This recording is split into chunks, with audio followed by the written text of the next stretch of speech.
and he bulldozes his way in for a Kent State touchdown. Come with me to call radio play-by-play for Kent State at Texas Tech football. I started off on Friday morning to finish packing and then headed to the office to finish some last-minute prep. I made sure to print my spotting boards, which I make and look at during the game. All play-by-play broadcasters have this.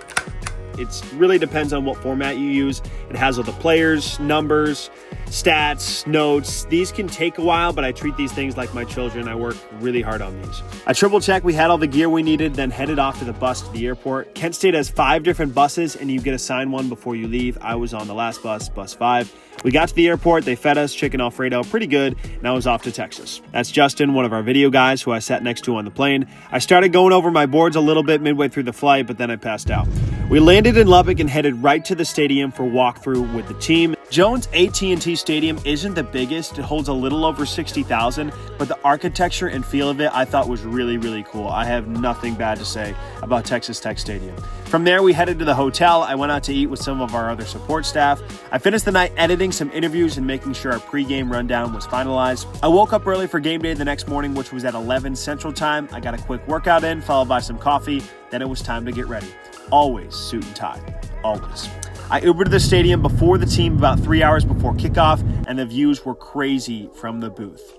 This is a look at the setup before the game. I have these vocab lists and different words I can use depending on situation, so the listener isn't hearing the same thing all the time. Next, it was time for our pregame show. Then it was kickoff in front of a packed house. The game did not go Kent State's way from the jump, but calling games regardless of score are always a ton of fun for me. Because we're so high up, I always use wide binoculars to call the game. They're a must-have to see players' numbers. Here's some of my calls from the second half. Number high snap to Montez, 3-step drop, pressure from the outside, screen pass caught by Garcia, entourage of blockers. He's going to cut back to the near side. He's got a first down and more into Red Raider territory. Inside the 40, 35-30, taken down outside the numbers, inside the Red Raider 30 to the 28. The Shields from the gun on 2nd and 7.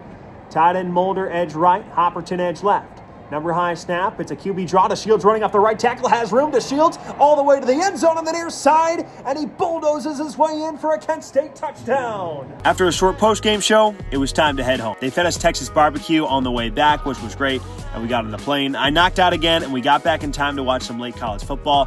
Shout out to our head coach, Coach Carney, for giving everyone a fist bump as people got off the plane. We bussed back, and I made sure to put away all of my equipment, then finally headed home.